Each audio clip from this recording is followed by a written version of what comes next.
Hello UPSC aspirants, as UPSC has brought out its notification and we have close to 4 months left for UPSC Prelims 2025.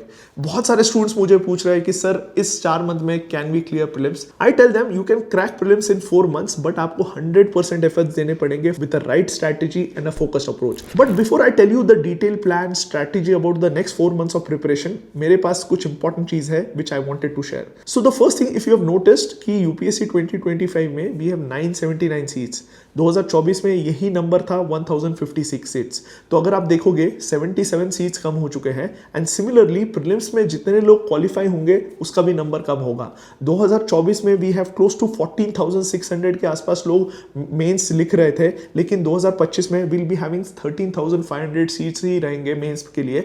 तो effectively अगर आप देख रहे हो 1000 seats कम हो चुके हैं एंड अगर हम 1000 सीट्स को कोरिलेट करेंगे कट ऑफ इंक्रीज में, तो मुझे लगता है 2025 का जो पेपर रहेगा उसमें we'll have an increase in cutoff of at least 3 to 4 number का cutoff definitely increase होगा. The first thing is the competition is tough. The second most important thing I would like to address is in next 4 months आपको बहुत बार लगेगा कि preparation नहीं हो रहा है, give up वाला phase आएगा, you will feel under confident. मैं बताना चाहता हूँ ये normal feeling है. Next 4 months के लिए आपको बहुत बार low confidence feel हो सकता है, but it is with everyone. ये सिर्फ आपके साथ प्रॉब्लम नहीं है, ये सबके साथ प्रॉब्लम है. लेकिन इस फेज में you just have to remember that जैसे भगवत गीता में बोला है निष्काम कर्म, आपको सिर्फ आपका काम करते रहना है. That is to prepare with right hard work and doing it consistency.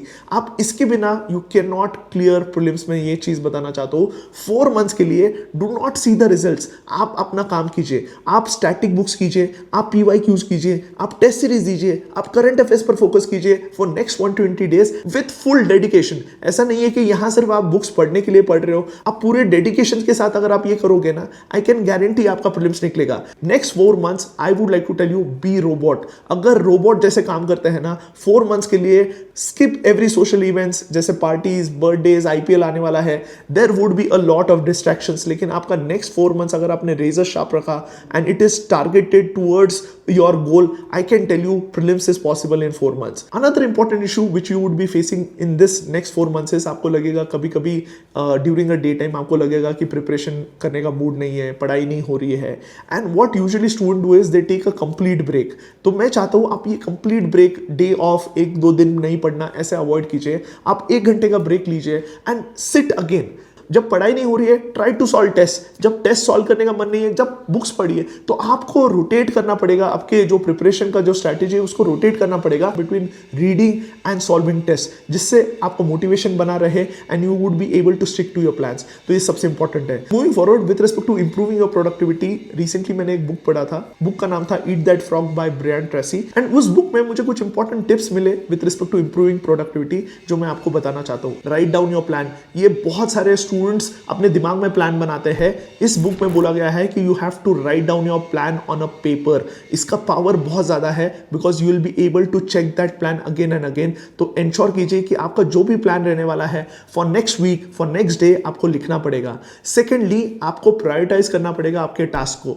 जो सबसे मोस्ट इंपॉर्टेंट टास्क है एंड मोस्ट डिफिकल्ट टास्क है उसको सबसे पहले कंप्लीट कीजिए. सो अगर आपको इकोनॉमी डिफिकल्ट जा रहा है तो पहले उसे कंप्लीट कीजिए क्योंकि वो इंपॉर्टेंट भी है एंड डिफिकल्ट भी है. The third important thing which was told in this book is you have to make your plan in advance.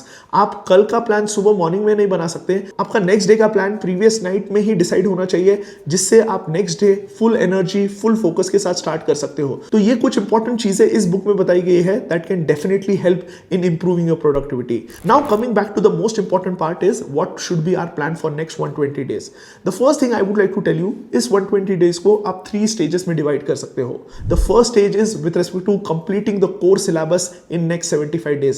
जो भी आपका सिलेबस है, जैसे हमारा history, geography, polity, economy, environment, science and technology, जो मेजर सब्जेक्ट्स है आपके प्रीलिम्स प्रिपरेशन के, आपको फर्स्ट 75 days में कंप्लीट करने की जरूरत है. Next 25 days is going to be for revision, the first revision of the subjects which you have read in the 75 days. And जो भी अपडेटेड करंट अफेयर्स आएगा उसका कंप्लीशन के लिए वो नेक्स्ट 25 days आप असाइन कर सकते हैं. And the last 20 days is for 2 revision just before the prelims. तो इस तरीके से आपको पूरे नेक्स्ट 120 days आप डिवाइड कर सकते हो एंड एटलीस्ट 2 रिवीजन होने चाहिए. Now coming back to the weekly plan, मेरे हिसाब से मंडे टू सैटरडे आप पढ़िए, इसमें आप स्टैटिक सिलेबस के 2 सब्जेक्ट्स पढ़ सकते हो एंड साइड बाय साइड आप PYQs प्रैक्टिस कीजिए। संडे का पूरा दिन should be given to writing 1 full length test and revising what you have read in the previous week. जब तक आप रिवाइज नहीं करोगे सिलेबस को on a weekly basis, it would be very difficult to recollect in the examination. Coming back to a daily plan, बहुत सारे students पूछ रहे हैं कि सर 1 सब्जेक्ट करना चाहिए, 2 सब्जेक्ट करना चाहिए, कैसे आपने डे को डिवाइड करना चाहिए? तो मेरे हिसाब से you can divide your day in 4 to 5 slots. जो फर्स्ट स्लॉट रहेगा उस फेज में आपका जो भी सबसे डिफिकल्ट सब्जेक्ट आपको लगता है एंड वो इंपॉर्टेंट भी है, ancient history, art and culture, वो सब्जेक्ट मत पढ़िए। लेकिन जैसे एनवायरमेंट आपको डिफिकल्ट लग रहा है, इकोनॉमी डिफिकल्ट लग रहा है, पॉलिटी डिफिकल्ट लग रहा है, जो भी आपको डिफिकल्ट सब्जेक्ट लग रहा है उसको कंप्लीट कीजिए in the first phase of 3 hours। 2 to 3 hours जो मॉर्निंग का फेज रहेगा वहां most important and difficult subject complete कीजिए। नेक्स्ट फेज में आप 1 से 2 घंटा करंट अफेयर्स पढ़ सकते हैं क्योंकि करंट अफेयर्स का भी इंपॉर्टेंस उतना ही है। Coming back to the third phase में जो इवनिंग वाला फेज होता है वहां आप ऐसा सब्जेक्ट चूज कीजिए जो आपका स्ट्रेंथ है एंड जो इंपॉर्टेंट सब्जेक्ट है। अगर आपको पॉलिटी में इंटरेस्ट है एंड आपको लगता है कि पॉलिटी में आपका कमांड है तो वो थर्ड फेज में रखिए क्योंकि तब तक आपका डे एंड हो चुका होता है एंड आपका जो कॉन्सेंट्रेशन पावर कम है एंड आपको कॉन्फिडेंस है उस सब्जेक्ट पर, तो आप इजीली उसको कवर कर सकते हैं। एंड लास्ट फेज में I would consider go through the PYQs क्योंकि PYQs से आपका सिलेबस भी कवर होगा, आपकी अंडरस्टैंडिंग भी बढ़ेगी एंड आपको पता चलेगा कि किन चीजों पर फोकस करना है। अगर आप इस फेज में आपका पूरा डे डिवाइड करते हो यू विल बी प्रोडक्टिव। तो इस फेज में you will be studying at least for 8 hours, तो ये मिनिमम 8 hours पढ़ना है। अगर इसके ऊपर आप 1 से 2 घंटा और पढ़ते हो, आपको लगता है कि और पढ़ सकते हो, तो मेरा रिकमेंडेशन है गिव योर एक्स्ट्रा एफर्ट। ये छोटी छोटी चीजें जो रोज आप 2 घंटा एक्स्ट्रा पढ़ोगे, 1 घंटा एक्स्ट्रा पढ़ोगे, that would make a lot of difference in the last phase. क्योंकि लास्ट फेज में हमने देखा है बहुत सारे लोग miss the cut off by 1 or 2 marks, और ये 1 or 2 मार्क्स कब बढ़ेंगे? जब आप ये एक्स्ट्रा एफर्ट्स डालोगे। तो ये चीज ध्यान में रखिए। Another important thing which I would like to tell you that help me crack prelims every time is, आपको जब आप प्रीलिम्स प्रिपरेशन कर रहे हो आप एक्सेसिवली एक चीज पर फोकस नहीं कर सकते हो। आपके प्रिपरेशन में स्टैटिक सिलेबस बहुत इंपॉर्टेंट है, तो that amounts to almost 50% of your prelims preparation. उसके साथ आपको करंट अफेयर्स एंड PYQs भी इतना ही इक्वली इंपॉर्टेंट है। मैंने देखा है बहुत सारे स्टूडेंट्स सिर्फ स्टैटिक सिलेबस पर फोकस करते हैं, उससे आपको 80-85 नंबर्स आएंगे। लेकिन अगर आपको 100+ कट ऑफ पार करना है, आपको PYQs एंड करंट अफेयर्स दोनों को इक्वली इंपॉर्टेंस देना पड़ेगा। इसलिए जब मैंने पूरा शेड्यूल बताया आपको, मैंने बताया almost 50% of your daily time is giving to static syllabus, लेकिन 2 घंटा daily has to be given for current affairs क्योंकि ये बहुत इंपॉर्टेंट है। That would help you in the last phase of clearing the cut off. And बहुत सारे static syllabus के भी क्वेश्चंस कहां से आ रहे हैं, उसका source is from current affairs. तो करंट अफेयर्स को मिस मत कीजिए। And last and most important is PYQs। PYQs is the core brain of UPSC।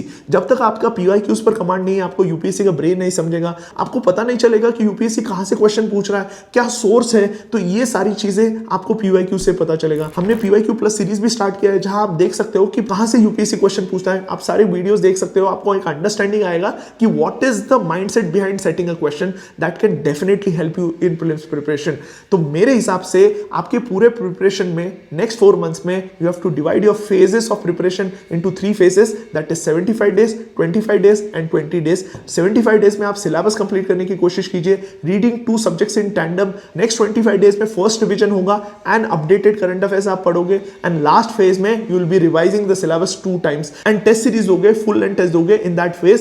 That would help you in preparation. Daily preparation में as I said 3 hours for the most important and difficult subject which you face. मैं specific subject नहीं बताना चाहता क्योंकि हर एक student का अलग subject difficult जाता है या उनका फेवरेट सब्जेक्ट होता है। तो आप अपने हिसाब से प्लान बनाइए कि आपको फर्स्ट 3 hours में कौन सा सबसे डिफिकल्ट सब्जेक्ट कवर करना है।